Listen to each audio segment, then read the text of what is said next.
A paz do Senhor, meus irmãos, estamos aqui para dar prosseguimento ao estudo do segundo trimestre das Escolas Bíblicas Dominicais dos Jovens, onde nesse trimestre estamos tratando da primeira carta do apóstolo Paulo aos Coríntios.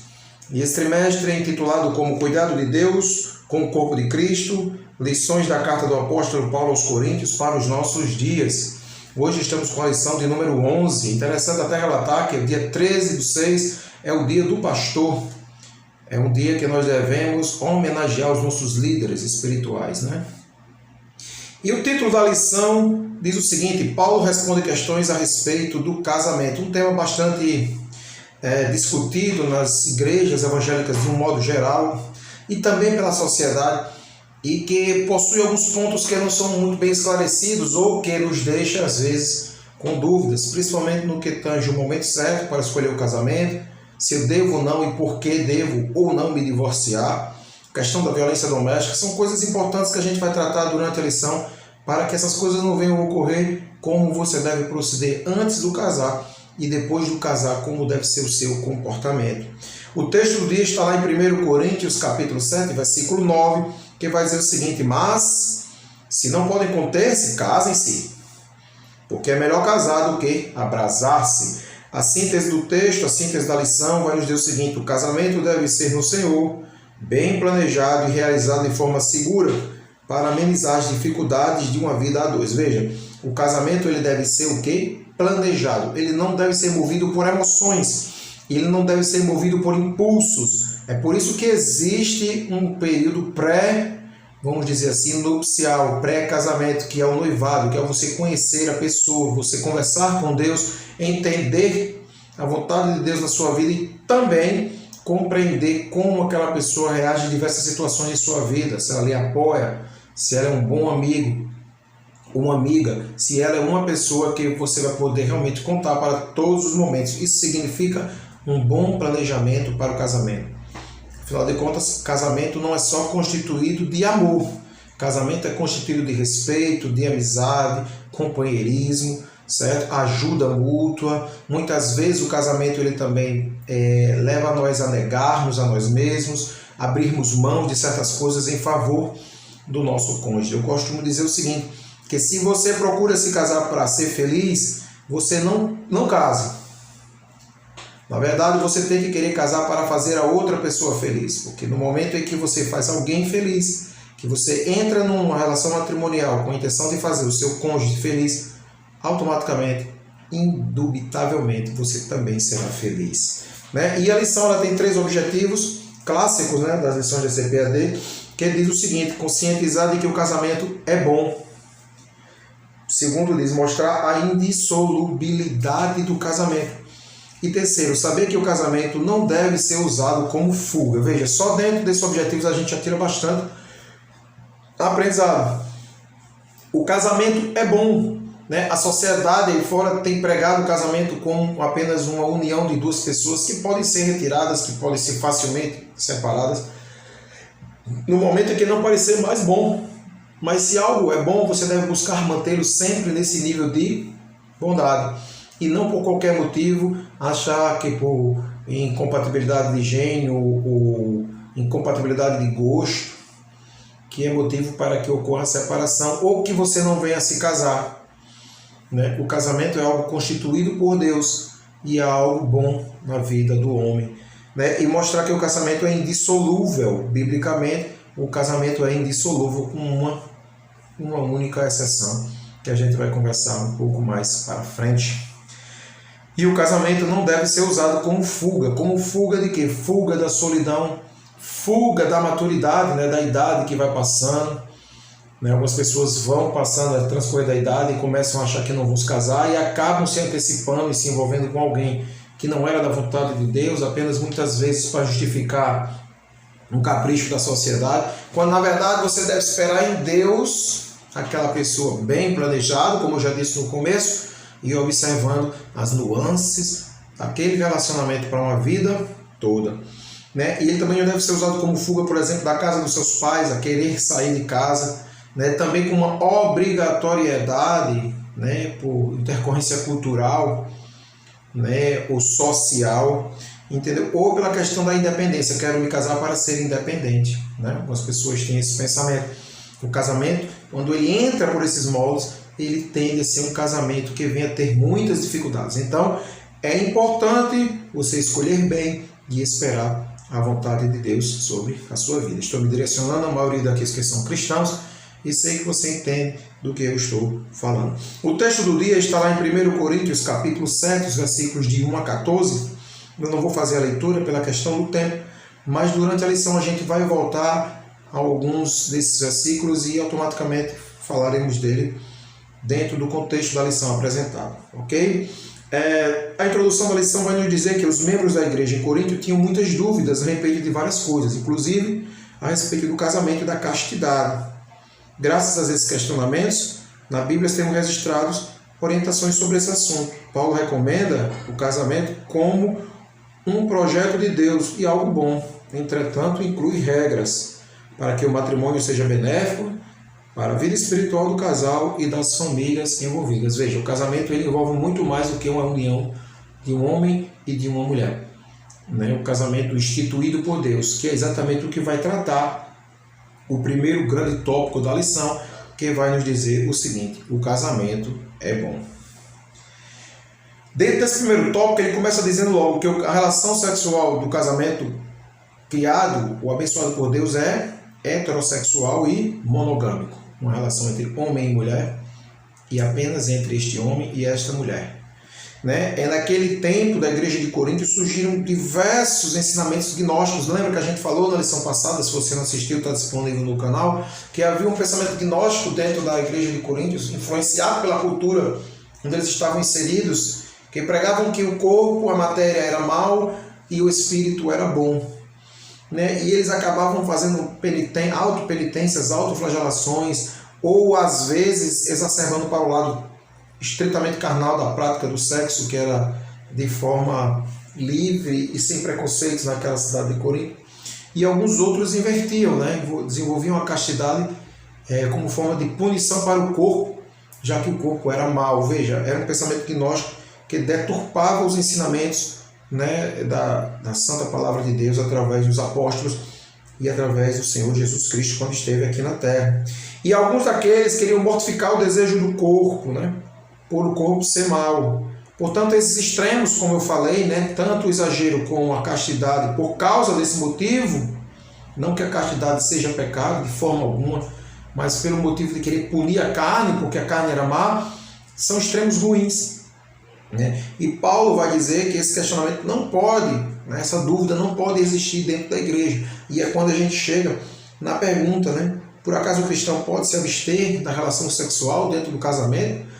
Porque alguns que estavam se casando dentro da igreja de Corinto, como sentiam que, no entendimento deles, a matéria era má, desculpa, eles se abstiam do sexo, né, porque eles não queriam estar praticando atos que fossem contra a vontade de Deus. Mas a lição ela vai nos trazer que é importante que o casamento ele tem dois grandes objetivos, que é a procriação, que está lá em Gênesis capítulo 2, e é também o prazer, né, entre o homem e a mulher, que está relatado no livro de Cantares de Salomão. E também algumas passagens do livro de Salmos e Provérbios, entre o homem e uma mulher, monogâmicos, heterossexual. Né? Dentro da lição, a gente vai trazer que esse comportamento ascético, né, esse comportamento que tinha dentro da igreja de Corinto, ele provocava dentro da igreja uma grande dúvida, uma grande confusão, né, o que vai fazer com que até novos casamentos deixassem de acontecer, né, porque alguns deles já se consideravam imortais ou quase como anjos. Né? Veja, a gente está tratando do assunto casamento não em relação à crise no casamento. É importante você entender que estamos no contexto da lição da Escola Bíblica Dominical e vamos buscar trazer para os irmãos e para as irmãs o entendimento de como eles viam o casamento naquele período da história, tá bom? Então, olha só, Paulo, ele na verdade, ele recomendava o casamento, né? Nos versículos 2, 6 e 9, ele diz que é bom, seria bom que o homem não tocasse a mulher, mas que se ele assim desejasse, para que não ficasse se abrasando com pensamentos, né, com luxúrias, com lascívias, ele deveria casar-se. né, ter o seu próprio marido, ter a sua própria esposa. Por que que isso acontecia? Porque, como eu já falei anteriormente, as pessoas que moravam em Corinto, na sua maioria, eram vistas como pessoas imorais. As moças que não eram casadas, se dissesse que morassem em Corinto, eram dadas como prostitutas, mesmo sendo castas, sendo moças. Então era um contexto social em que o casamento era visto como algo que tirava você daquele meio, daquela cultura, né, de que o sexo era livre, era para todos. Então por isso que Paulo vai recomendar o casamento de uma forma que não fique apenas nos desejos, né, nas vontades, mas que você case e que possa viver uma vida conjugal, tanto de procriação como de prazer. Né? O versículo 4 vai nos dizer sobre isso, que o marido, versículo 3, o marido pague, né, a mulher a devida benevolência, e da mesma sorte a mulher ao marido, quer dizer, compareça com as suas funções matrimoniais, né, para que o diabo não use aquilo como tentação e como arma para destruir aquele casamento.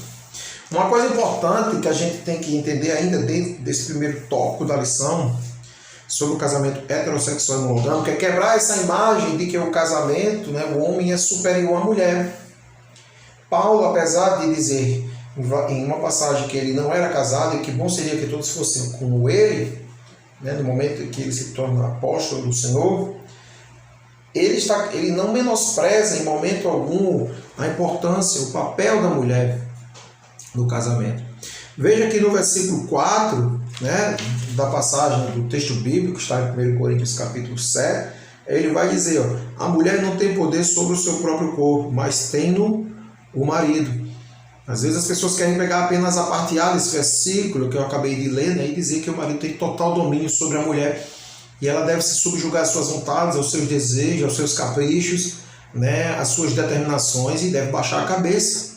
Mas se você continuar lendo o versículo escrito pelo apóstolo Paulo, ele vai dizer, também da mesma maneira, o marido não tem poder sobre o seu próprio corpo, mas tendo a mulher. Veja, Paulo ele vai pregar a igualdade, né, o respeito mútuo, o desejo, a prática de forma que haja uma conciliação entre os dois, e não uma defraudação e não uma exacerbação de um sobre o outro, mas que eles devem conjuntamente desejar e praticar aquilo de acordo e com respeito em parte dos dois. E isso volta lá no início da lição, né, quando eu disse a vocês que o casamento é bom e o casamento deve ser bem planejado. Você deve procurar casar-se com alguém que respeite as suas opiniões. Você deve procurar casar-se com alguém que escute o que você fala e possa, sim, ajudá-la, entendê-la, fazer como você deseja, você homem, você mulher. No caso, eu estou dando um exemplo da jovem, né, em relação ao rapaz, para que você possa, já naquele momento, identificar se nesses pequenos detalhes ele é uma pessoa compreensiva e é uma pessoa que entende e respeita a sua forma de pensar. Isso já é o primeiro passo para um casamento ser bem estruturado e também bem planejado. Né? Seguindo na lição, ele vai dizer que a prática de abstinência sexual e do celibato era para os solteiros. Na lição ele vai dizer, Paulo responde aos questionamentos afirmando que tanto o casamento como o celibato eram opções legítimas ao cristão. Então, a questão do celibatário, né, a questão da pessoa que não se envolve, não pratica atos sexuais, a pessoa casta, virgem, moça, e o rapaz também, é aquela pessoa que se guarda para o casamento ou que não se casa, mas também continua se guardando, né, para evitar situações de fornicação ou outras práticas sexuais que não são lícitas de acordo com a palavra de Deus. Ele vai dizer que o celibato também é um dom divino, a lição vai nos dizer. Né, para aqueles que são solteiros e para aqueles que são viúvos. Só porque a pessoa passou por um trauma, né, uma perda de um cônjuge, não quer dizer necessariamente que ela deva se casar. Paulo vai nos dizer que ele pode optar pelo celibato, né, pela não mais procura, né, de um cônjuge, de alguém para dividir a vida. Mas é importante entender aquilo que eu disse no começo, lembra que eu falei dos gnósticos? Se você opta pelo celibato, você deve ter em mente que o seu celibato não é para punir a sua carne. tá? Mas é algo que deve agregar à sua vida espiritual. Não é para sacrifícios da carne, mas é algo que você deseja, né? E que você prefere dedicar a sua vida inteiramente ao Senhor. Aí sim, o celibato é considerado algo divino, não como punição, mas como escolha, como opção. O segundo tópico da lição vai dizer a indissolubilidade do casamento. O ideal original do casamento é o quê? Que o casamento una uma família que seja feliz para sempre. Olha só, em Gênesis capítulo 2, versículo 24, nós temos 3 verbos importantes que eu gostaria de conversar com os irmãos. Né? Lá no versículo 22, no versículo 24 de Gênesis 22, vai dizer que deixará o homem, unir-se-á a uma mulher e tornar-se-ão uma só carne. Eu quero discutir com vocês sobre essa questão do casamento feliz e indissolúvel nesses 3 verbos: deixar, unir-se e tornar-se. Ou deixar, unir e tornar. Quando a Bíblia nos traz essa questão de deixar, ele envolve um afastamento dos pais e implica numa união legal e pública de marido e mulher. Né? Um autor chamado Walter Trubich, ele vai dizer que o casal que não dá importância a esse elemento legal é como se fosse um casamento roubado, é como se fosse algo incompleto, algo tomado. Né? Pode haver amor, pode haver sexo, mas a obrigação legal em empenhar-se, em tornar um matrimônio responsável é deixado de lado. Então, quando a palavra de Deus nos mostra que o deixar o pai e a mãe significa você assumir publicamente que agora você é um homem casado, você é uma mulher casada, e que você não depende mais dos pais para tomar as decisões em relação ao seu matrimônio. É uma responsabilidade que Deus exige de nós quando nós resolvemos constituir matrimônio. O segundo verbo que traz o versículo 24 de Gênesis 2 fala de unir-se, o verbo unir. Essa palavra significa no hebraico fixar, grudar, juntar. Sabe quando você tem 2 folhas de papel, 2 folhas de caderno? Vou dar um exemplo prático. Aí você cola essas folhas, cola branca. Você uniu, você grudou, você fixou. Se você tentar separá-las, você vai rasgá-las. Você vai estragar. Elas não serão mais originais. Elas não serão mais as mesmas. Assim também é este significado, este exemplo simples, quando a palavra de Deus nos diz no versículo que estamos citando e comentando, do unir-se-á o homem à mulher. Eles serão grudados, serão juntos para todo sempre. Estarão para sempre firmemente ligados. Né? Se você separar, os 2 sairão feridos.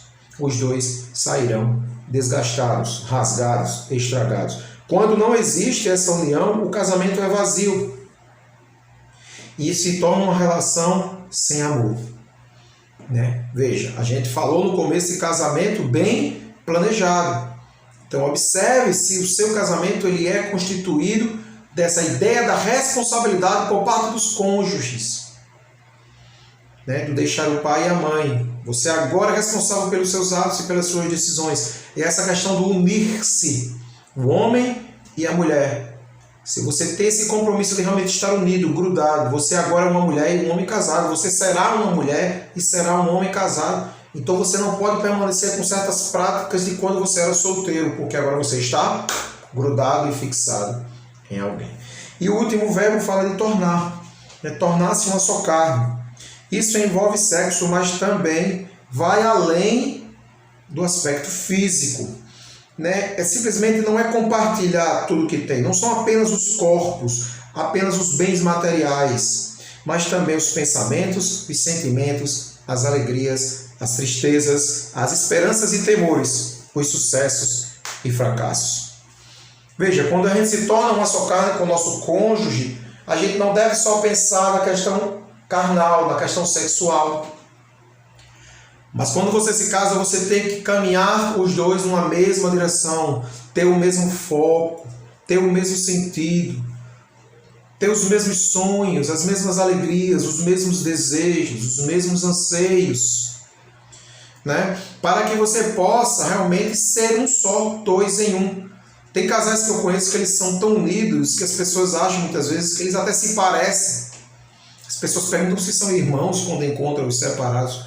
Eles se parecem no jeito, na forma de falar, na forma de pensar. Aí você me pergunta, Adriel, mas isso não diminui ou tira a minha personalidade? Isso não faz com que eu perca a minha identidade? De forma alguma. Né? Ao contrário, é uma forma de você se tornar completo. Porque você encontra alguém que pensa igual a você. Né? É tipo um encaixezinho de uma peça, de um quebra-cabeça. Né? Quando o casamento ele vive essa prática de viver uma só carne, eles se sentem totalmente realizados. Aí eu te pergunto, você jovem que está me assistindo, você que é noivo, você que está em busca de alguém para casar-se, você tem observado esses aspectos da pessoa com quem você procura? Você tem pedido a Deus para apresentar alguém para você assim? Alguém que tenha responsabilidade, alguém que busque unir a vida a você de uma forma que não haverá separação, e alguém que entende que o tornar-se uma só carne envolve muito mais do que simplesmente o aspecto físico, mas o aspecto sentimental e principalmente o aspecto espiritual do nosso relacionamento com Deus. Então o casamento é indissolúvel. Paulo estava querendo dizer isso. Mas no transcorrer da lição ele vai falar que o nosso Senhor Jesus Cristo aborda o assunto quando é questionado pelos fariseus, lá em Mateus capítulo 19. E eles perguntam ao Senhor Jesus Cristo se é possível que alguém se separe.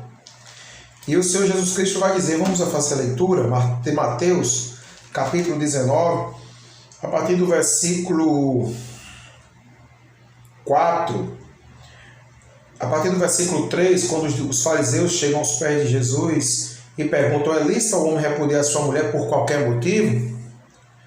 É interessante essa expressão por qualquer motivo, porque ela remete a Deuteronômio, capítulo 24, versículos de 1 a 4, que é quando Moisés criou as leis, né, as leis morais, vamos dizer assim, em que ele vai dizer que o homem não deve, você tem que fazer uma leitura minuciosa desses 4 versículos para você não compreendê-los errado, que o homem não deve se separar da mulher por qualquer coisa. Se você fazer a leitura, você vai ver ele dizendo que naquele período de Israel o homem poderia se separar e casar-se quantas vezes quisesse. Mas Moisés cria essas leis morais que estão lá nesses 4 versículos de Deuteronômio 24, depois você faça uma leitura. Eu recomendo que você leia mais de uma vez para você entender o que Moisés estava querendo dizer, né? Porque Moisés vai dizer que se o homem se separar de uma mulher, por qualquer motivo, até por achá-la feia, ele vai dizer assim, ele deve escrever uma carta de mão, né?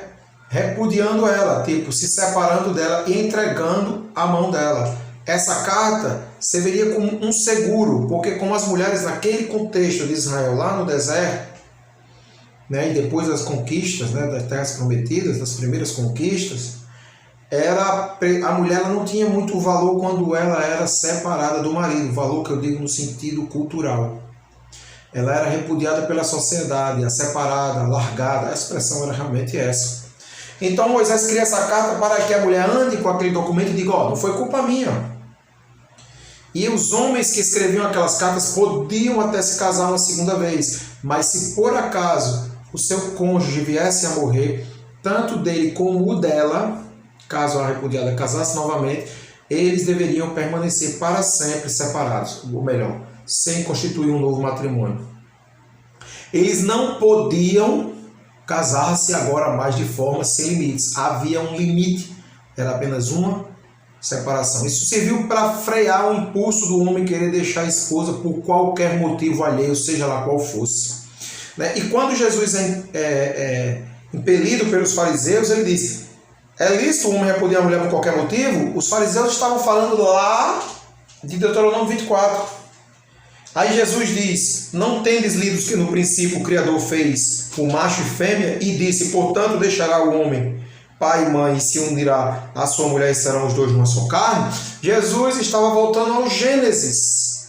Enquanto os fariseus falavam de Deuteronômio, Jesus estava voltando ao Gênesis. Jesus estava dizendo que o que vale é a palavra do meu Pai, que foi escrita na fundação do mundo.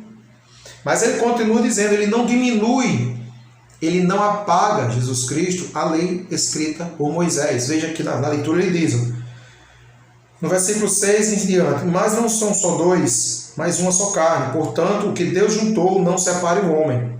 E ele continua dizendo, disse-lhes então eles, então por que mandou Moisés dar-lhes carta de divórcio e repudiá-la? Veja só, os fariseus disseram, então quer dizer que não é para largar. E por que Moisés criou essas cartas de divórcio? Questão polêmica.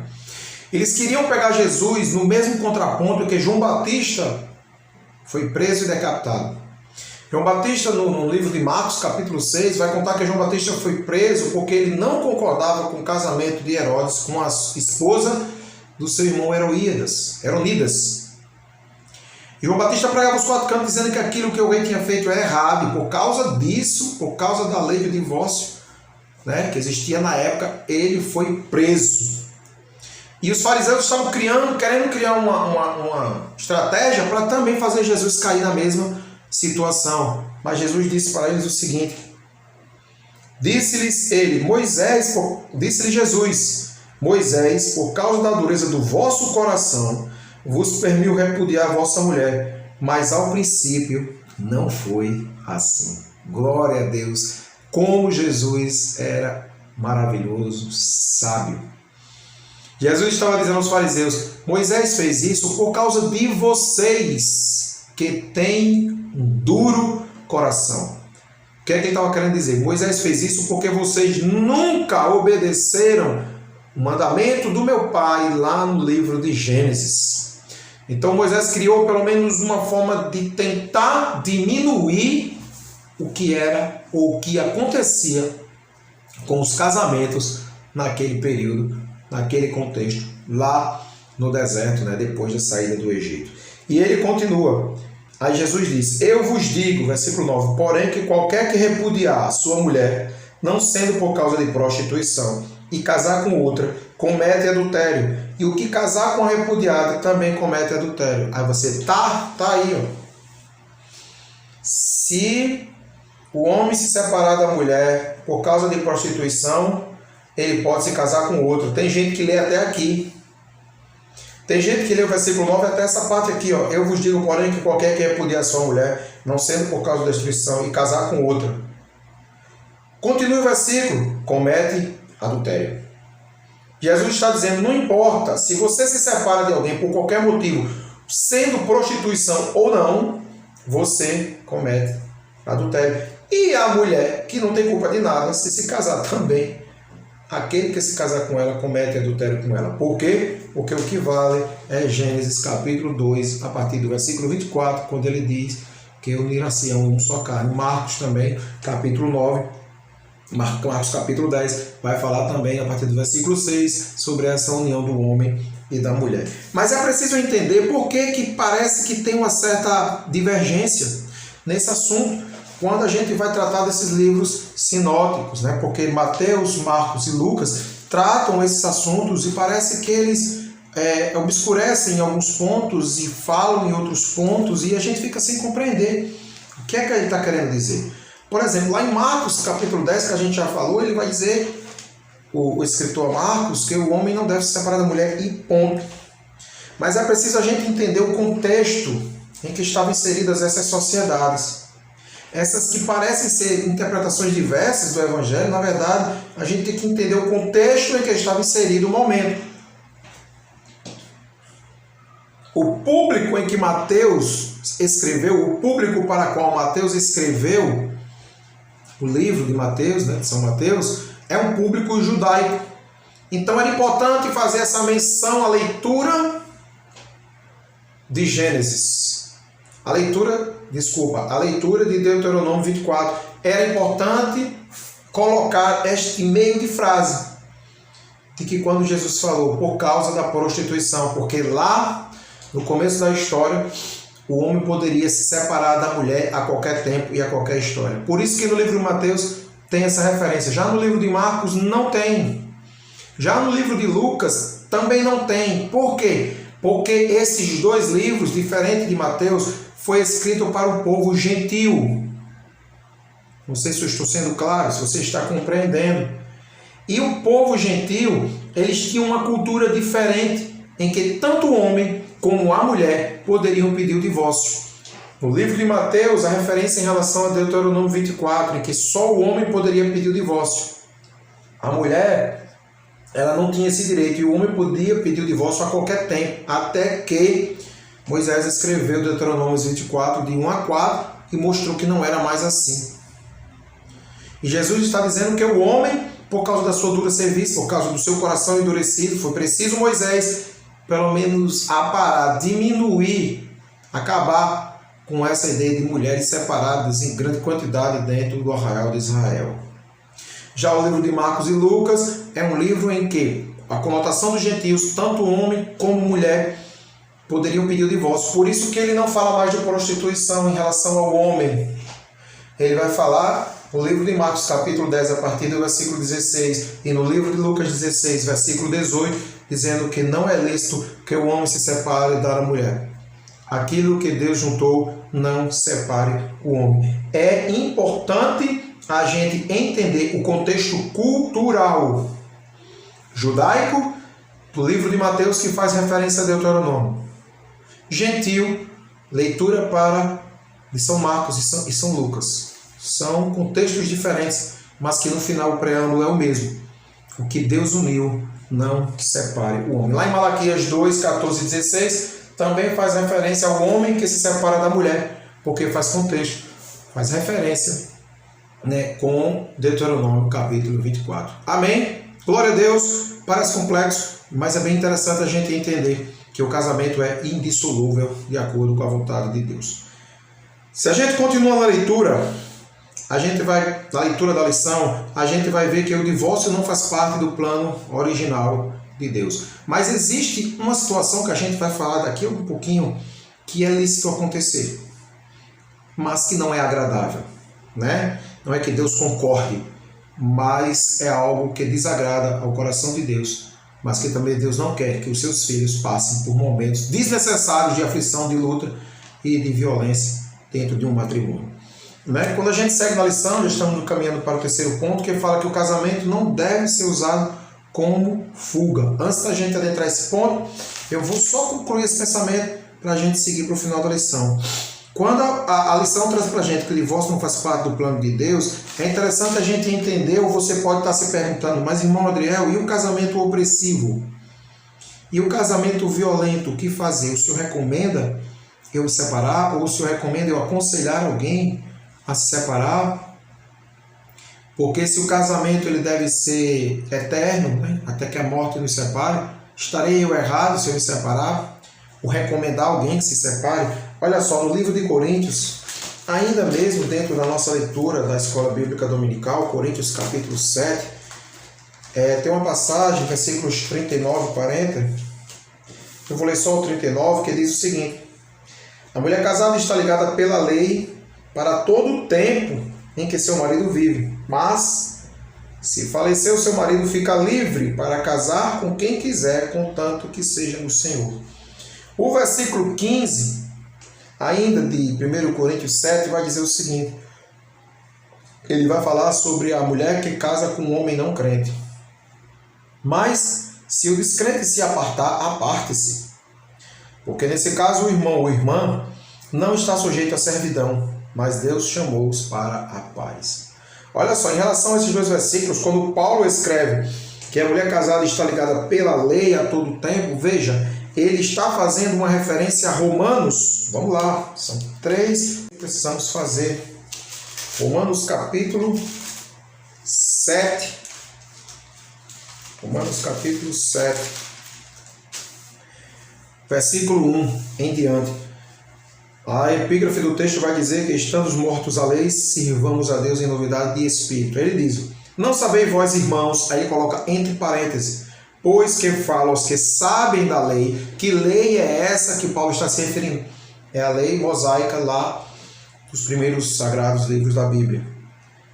Que a lei tem domínio sobre o homem por todo o tempo que vive. Quer dizer, vocês que sabem a lei, não sabem que a lei tem domínio sobre o homem todo o tempo que vive? Porque a mulher está sujeita ao marido, enquanto ele viver, está-lhe ligada pela lei. Mas morto o marido, então livre da lei do marido. E ele continua fazendo uma referência no final sobre a questão da igreja, né, a relação espiritual do corpo de Cristo, quando ele vai dizer que nós estamos mortos para a lei pelo corpo de Cristo, porque ele ressuscitou a fim de que demos frutos para Deus. Olha só, o que eu quero fazer a relação entre essas três passagens de Romanos e de Coríntios, de duas passagens de Coríntios, versículo 39, versículo 15 de 1 Coríntios 7 e Romanos capítulo 7, versículo 1, é simplesmente o seguinte, que se estivéssemos debaixo da lei mosaica, não poderíamos nos separar em momento ou tempo algum, e é sim, de acordo com a vontade de Deus, que vivamos para sempre. Mas a exceção está, se você estar casado com alguém que não é cristão e se aparta de você, se você for para a tradução da palavra apartar, significa separar, quebrar, desgostar, ir embora, não respeitar, não amar, não querer. A gente consegue trazer esta definição muito próximo para dentro do agredir, porque no momento em que eu agrido, no momento em que eu ajo com violência para com o meu cônjuge, que eu oprimo ele, automaticamente eu estou quebrando o principal ligamento do casamento, que é o amor. Então eu espiritualmente estou me apartando dele. Porque no momento em que o casamento não há mais respeito, não há mais amor, ele é um casamento apartado espiritualmente da vontade de Deus.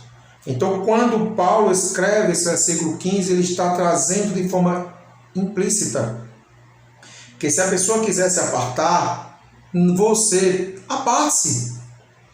Você não está sujeito à servidão. Veja o que é servidão. É uma vida em que você vive oprimido. É uma vida em que você não tem direitos, você não tem vez, você não tem voz, você é opresso. E ele continua dizendo, porque Deus nos chamou para a paz. Qual é a antítese de paz? Guerra. Violência. Então, essa é a única exceção em que é permitido a mulher se separar do marido quando há essa questão da opressão, quando há essa questão do casamento opressivo em nome da lei, que está no versículo 39. De acordo com a lei, este casamento opressivo só poderia terminar quando o marido morresse. Veja, ele usa a expressão, no versículo 39, fica livre, né, para casar. Parece dar a entender, não. Parece, é a realidade de que a pessoa se livra de um peso, de algo, de uma carga. Estou livre desta opressão. Mas ela se manteve no lugar dela, de acordo com a lei. Mas a versículos anteriores, Paulo informa que, se ele deseja ir, se ele é alguém descrente, se ele é alguém que não professa a mesma fé que você, não quer viver um casamento monogâmico com você, ele oprime, se ele quer ir, aparte-se. Que não parta de você, porque você conhece a palavra e sabe que o casamento deve ser indissolúvel. Mas se ele quiser partir, se ele lhe agride, se há momentos em que você é oprimida, humilhada por agressões, seja como for, verbais ou físicas, aqui nestes versículos, a palavra de Deus está nos dizendo que o nosso Deus nos chamou para a paz. Mas eu quero completar o pensamento para você, jovem, que eu apartar-se dessa pessoa que não deseja ficar, não lhe dá o direito de se casar novamente. Mateus, voltamos para Mateus. Então não ache que isso é uma fuga. Vamos separar porque ele me bate, eu vou casar com outra pessoa. Não, não é assim que funciona. Na leitura que nós fizemos aqui em Mateus, capítulo 19, Jesus é bem claro quando ele vai dizer. Olha só, quando ele diz, e o que casar com a repudiada também comete adultério. Então, só porque você se livra, de acordo com o versículo 39, de um mau casamento, né? Aqui ele fala da questão da morte. Aí tudo bem, pode se casar. Mas se você se separa porque a pessoa resolve ir embora, resolve se apartar, resolve partir, você não pode obrigá-la a ficar com você. Mas biblicamente isso não lhe dá o direito de você se casar novamente. É uma leitura complexa, é uma leitura que alguns não aceitam. Mas isto é o que diz a palavra de Deus. Por isso que o casamento deve ser o quê? Exatamente, bem planejado. Não pode ser movido por emoções, não pode ser movido por desejos, não pode ser movido pelo nosso último tópico da lição, como fuga. Veja a responsabilidade de um casamento. Veja como é importante você escolher bem alguém para dividir a sua vida. Porque ele, segundo a palavra de Deus, em Marcos capítulo 10, segundo a palavra de Deus, Mateus capítulo 19, segundo a palavra de Deus, Lucas capítulo 16, segundo a palavra de Deus, Gênesis capítulo 2, a partir do versículo 24, segundo a palavra de Deus, através de Paulo, nos exorta: deixará o homem a sua casa, seu pai e sua mãe, unir-se-á a sua mulher, e tornar-se uma só carne. E o que Deus uniu, jamais separe o homem. Não deve ser usado como fuga. O casamento não é garantia de ausência de solidão, a revista vai nos dizer. Para que a felicidade exista no casal, é importante que exista boa intimidade emocional entre eles. A lição também vai nos dizer que é por isso que é importante o noivado do crente, para que ele possa ter a certeza de que aquela outra pessoa é capaz de ampará-lo em todos os momentos em que ele precisar. Se vai ser uma pessoa que vai lhe trazer segurança, se vai ser uma pessoa que consegue com você ter um bom diálogo. Isso são recomendações paulinas e também bíblicas do próprio Senhor Jesus Cristo, que nós devemos escolher bem, planejar bem, não usar o casamento como uma fuga, como um ato desesperado, agoniado. Conhecer uma pessoa hoje que quer casar com um mês, tenha paciência, conheça a pessoa, viva situações com essa pessoa. Libere emoções, conte problemas, demonstre afeto, espere a pessoa reagir, observe a forma como ela trata os seus pais e os pais dela. Observe o contexto cultural, a lição vai trazer isso também. O casamento também não pode ser usado como uma fuga da tentação sexual, tipo, vamos casar porque a gente não aguenta ficar separado muito tempo, senão a gente vai pecar. É preciso entender, o escritor da lição, pastor Natalino das Neves, ele coloca isso bem claramente, e é uma dura realidade. É preciso entender que o casamento nem sempre significa uma plena satisfação sexual. Então, se você casa achando que vai ser plenamente sexualmente favorecido todos os dias da sua vida, horas e momentos, no momento em que isso não acontecer, você se frustra, porque o seu casamento está firmado nos pilares errados. O casamento é muito mais do que isso. O casamento é amizade, é companheirismo, é sorrir junto, é chorar junto. O sexo é apenas uma parte que Deus nos deu para nos alegrarmos no casamento, mas não é todo o casamento, né? E ele conclui dizendo que a gente, quando busca alguém para se casar, né, a gente observa 3 palavras interessantes que a lição vai trazer: a transgeracionalidade, a similaridade e a complementaridade. Que palavras são essas? A lição nos últimos parágrafos vai trazer isso para nós. O que seria transgeracionalidade? É você escolher uma pessoa nos modelos aprendidos de acordo com o seu contexto sociocultural. É você buscar alguém que convive nos mesmos ambientes que você, que gosta das mesmas coisas que você, que vai para a mesma igreja que você vai, que frequenta os mesmos ambientes que você. Isto é importante, muito importante. Você buscar lá fora alguém que você não conhece, às vezes pelas redes sociais, apenas por fotos ou por áudios, e você não convive, não sabe, não comprova, não viu aquela pessoa anos, semanas, sei lá, não conhece a sua história. É importante observar essa transgeracionalidade. A segunda palavra que a revista nos traz é a similaridade. São as características pessoais que servem para reforçar a sua imagem. São pessoas que simplesmente riem das mesmas coisas, gostam das mesmas leituras, têm os mesmos sonhos, ou pelo menos similares, gostam do mesmo assunto de trabalho, documentário, não importa. Isso também é algo que você deve identificar. E outra coisa que você deve buscar é a complementariedade, que é a satisfação de suas necessidades. Isso está na lição, ok, queridos? Que é projeção do seu parceiro em determinados aspectos que você tem até deficiência. Como assim? É você encontrar alguém que seja falante e você é tímido. Normalmente a gente procura essas pessoas, né? A gente se identifica com elas. É você encontrar alguém com senso de humor, você é a pessoa mais fechada. Então são pessoas que complementam aquelas deficiências, né, que você não consegue desenvolver. É uma pessoa mais comunicativa, é uma pessoa que resolve as coisas mais rápido, tem um raciocínio mais rápido, ou vice-versa. Né? E você complementa.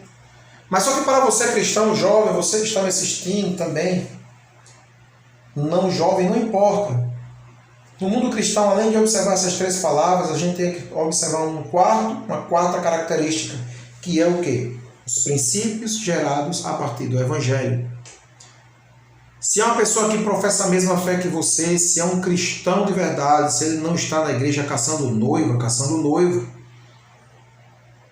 se é uma pessoa que vive a vontade de Deus ajustado com os princípios da palavra, e como você reconhece isso numa pessoa? Com o tempo. O tempo é o melhor remédio para você conhecer alguém. Escute essas minhas palavras. Seja paciente, seja sábio.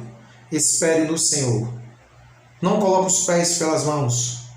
Espere o tempo de Deus. Ore, busque ao Senhor, para que Ele possa guardar o melhor desta terra para você. Amém? Graças a Deus, encerramos mais uma lição falando sobre dúvidas no casamento. Veja, não entrei na questão das crises conjugais, não é uma terapia conjugal esta aula. É uma reflexão sobre como era visto o casamento na igreja de Corinto, lá no século V depois de Cristo, para que a gente possa entender e compreender a importância de buscar planejar bem, como eu disse na síntese do nosso texto inicial, de forma segura, veja, para amenizar as dificuldades de uma vida a dois. Mesmo com todos esses aspectos, eles apenas amenizam a vida a dois. Porque a vida a dois é uma vida diária, em que você vai descobrindo nos detalhes as coisas boas e ajustando as coisas que precisam ser ajustadas para viver uma vida plena e satisfeita com Deus. Que Deus os abençoe. E se Deus permitir, para a semana estamos aqui com mais um ensino da Palavra de Deus. Se você gostou, dá um like aqui, dá um joinha, compartilha o vídeo, certo? E que eu possa ter alcançado os objetivos da lição. Se você tiver dúvidas, quiser escrever aqui nos comentários, eu vou buscar tentar ajudar naquilo que eu puder. Que Deus abençoe, fiquem na paz e um bom dia, uma boa tarde e uma boa noite para você que nos assiste. Se inscreve no canal, ajuda a divulgar a Palavra de Deus através do ensino da Escola Bíblica Dominical. A paz do Senhor Jesus.